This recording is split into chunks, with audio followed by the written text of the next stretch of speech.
درنو زده کوونکو السلام علیکم ورحمت الله وبرکاته. ستړي مه شئ په دې هیله چې راته روغ جوړ او خوشحاله وئ. درنو زده کوونکو مخکې له دې چې درس شروع کړم نوي درس ته ورشم لومړی غواړم د تېر درس په اړه لنډې پوښتنې وکړم او لنډې خبرې درسره وکړم. تېر درس یا تېره برخه زموږ چې وه د درس آفرین فعالیتونه وو. فعالیتونه مو وکارول، خالي ځایونه مو ورډک کړل او لغتونو ته مو جملې جوړې کړې. ډېر ښه. او تاسو ته مو کورنۍ دنده بیا درکړې وه چې دې هر لغت ته به چې کوئ دوې جملې جوړوئ. همداسې وو؟ آفرین. جوړې کړې مو دي؟ ډېر ښه. ګورئ هغه جملې چې ما د تختې په سر لیکلې وې له هغو نه پرته. آفرین. ډېر ښه. ښه ګرانو زده کوونکو، زموږ تاسو نن درس دی میرویس نیکه. دا درس 11 لوست دی. په کتاب کې مو وګورئ. مخکې له دې چې درس ووایم لومړی راځه موږ ولې میرویس نیکه وایو. میرویس نیکه څوک دی؟ څه کارنامې یې کړي؟ کوم کارونه یې کړي چې موږ ورته د نیکه لقب ورکوو یا د نیکه په درانه لقب یې یادوو؟ صحیح ده؟ یا مثال ولې موږ تاسو میرویس نیکه کتابونه یا هم تاریخونه ورباندې په زرینو کرښو لیکل شوي دي؟ صحیح ده؟ وروسته له دې چې په درس باندې پیل وکړم لومړی درته د یو چا عکس ښیم. تاسو به راته ووایئ چې دا څوک دی؟ آفرین.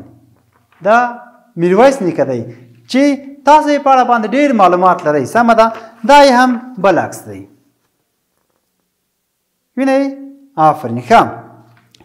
میرویس نیکه آیا یوازې په دې کورنۍ کې میرویس نیکه دی که نه د دې کورنۍ کې نور هم داسې څوک شته چې د تاریخ کرښې ورباندې په زرینو کرښو لیکل شوي دي؟ صحیح ده؟ په ټولو به بحث کوو.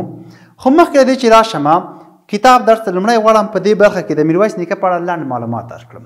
صحیح ده؟ میرویس نیکه په 1683 میلادي کال کې زیږېدلی دی. په څو کال کې؟ په 1683 میلادي کال کې.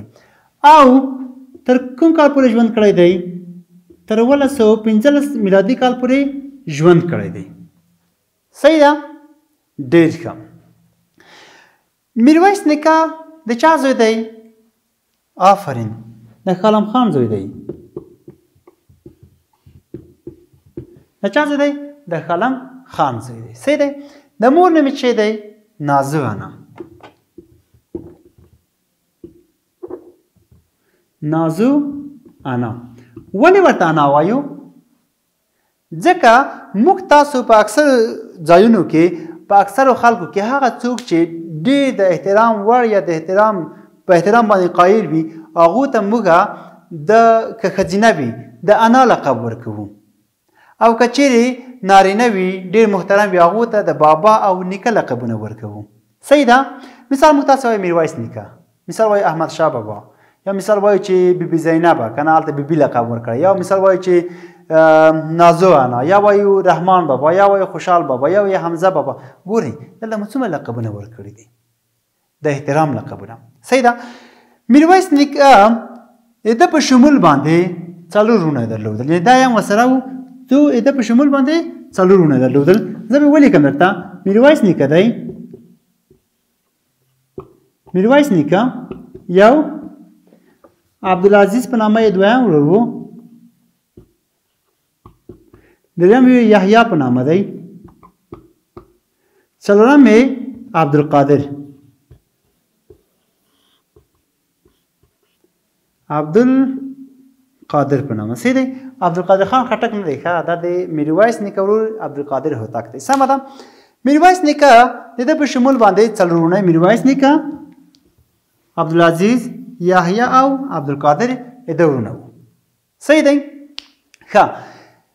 دلته نازو انا کیسه کوي چې ما هم کله میرویس نیکه ته بې له دې چې زه اودس وکړم شیدې مې نه دي ورکړي. یعنې ما ده ته همیشه په څه شي لکه په اوداسه باندې شیدې ورکړي. یعنې د دې دومره ښه روزنه کړې ده چې ده ته یې همیشه کوشش کړی چې په اوداسه شیدې ورکړي او تل یې ورته په اوداسه شیدې ورکړي دي. دا خپله یو ځای کې نقل کوي چې ما ته بیټ نیکه په خوب راغی او راته ویې ویلې چې دا دغه زوی ته میرویس نیکه چې دی دې به ډېره ښه سرپرستي کوي، ډېره ښه روزنه به یې کوي، داسې به یې روزي چې هغه د هېواد لپاره یو ډېر ښه راتلونکی لري، یو ډېر ښه شخصیت به وي. صحیح ده؟ نو ځکه چې د ده به ډېره ښه روزنه او ډېر ښه شخصیت په جوړولو کې به ډېر کار کوي. اوس تاسو وایئ چې بیټ نیکه څوک دی؟ بیټ نیکه په پښتو ادب کې د لرغونې دوره کې هغه څوک تېر شوی دی چې هغه مناجات ویلی، د خپلو خلکو د ډېروالي د غوښتنه یې کړې له رب نه، وایي چې لویه خدایه لویه خدایه دا وګړي ډېر کړي خدایه، داسې مناجات یې ویلی که نه، لویه خدایه لویه خدایه ستا په مینه په هر ځایه غر ولاړې درناوی کې واړه ژوې زارۍ کې دلته دي د غرو لمنې زموږ کښېږدی دي پکې پلنې دا وګړي ډېر کړي خدایه لویه خدایه لویه خدایه، یعنې اوږد مناجات یې ویلی دی. صحیح ده؟ د خپلو خلکو غوښتنه یې کړې او یو نیک شخصیت تېر شوی دی. صحیح ده؟ نو هماغه و چې نازو انا وایي چې ما ته بیټ نیکه په خوب راغی او راته وویل چې د دغه زوی دی ښه سرپرستي کوه تر څو دی د راتلونکي دپاره د خپلو خلکو دپاره د خپل هېواد دپاره یو ډېر نیک شخصیت یو نیک انسان جوړ شي. صحیح ده؟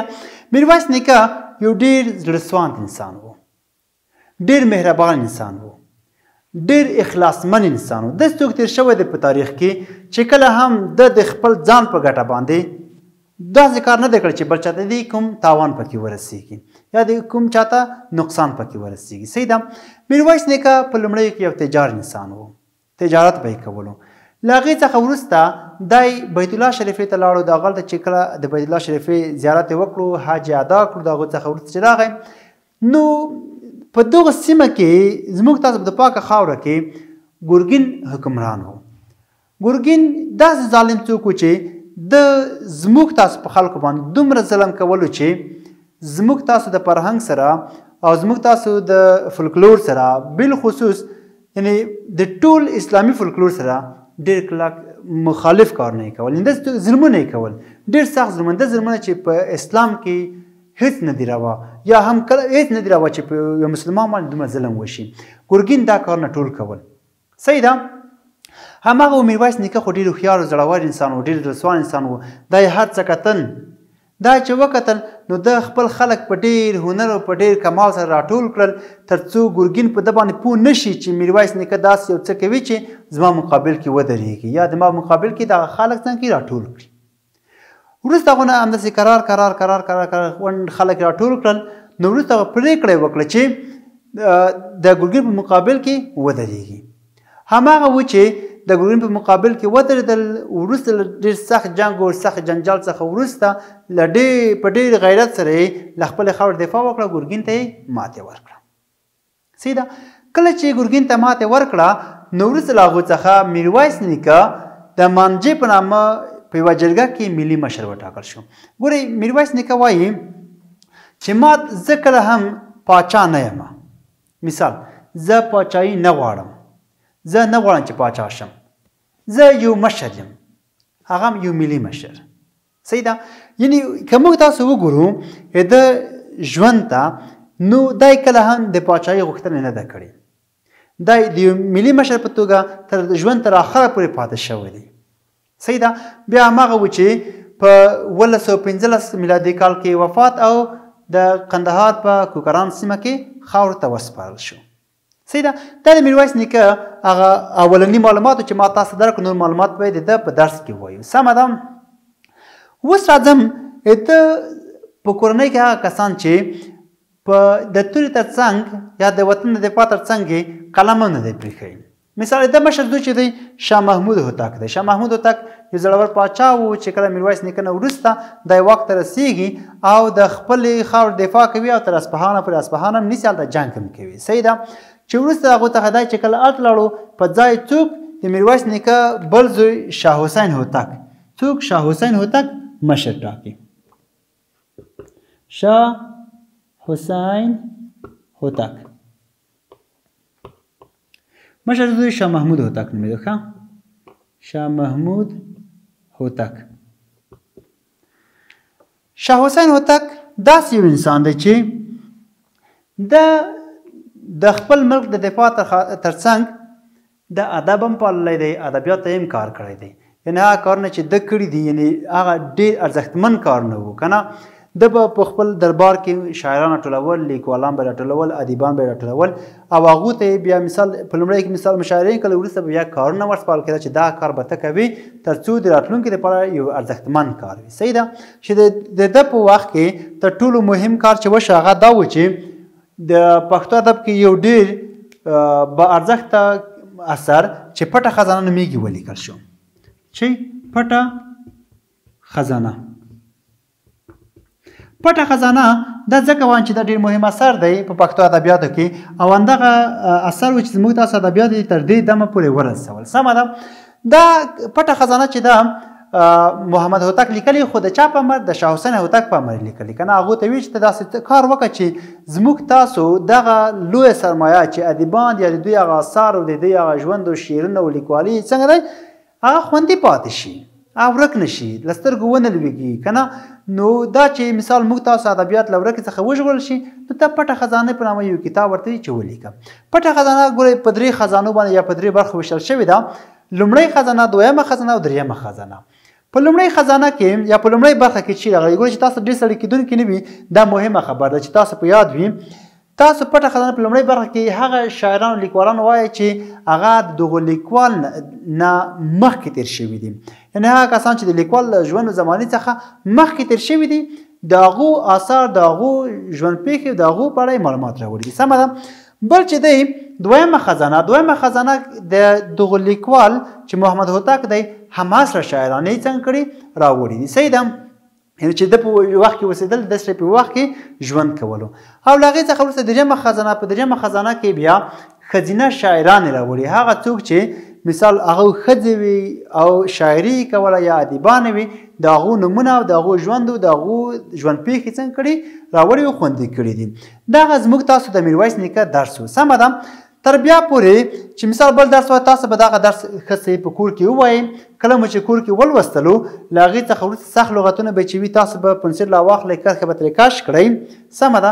کرښه مو چې ترې کش کړه په خپلو کتابچو کې ولیکئ.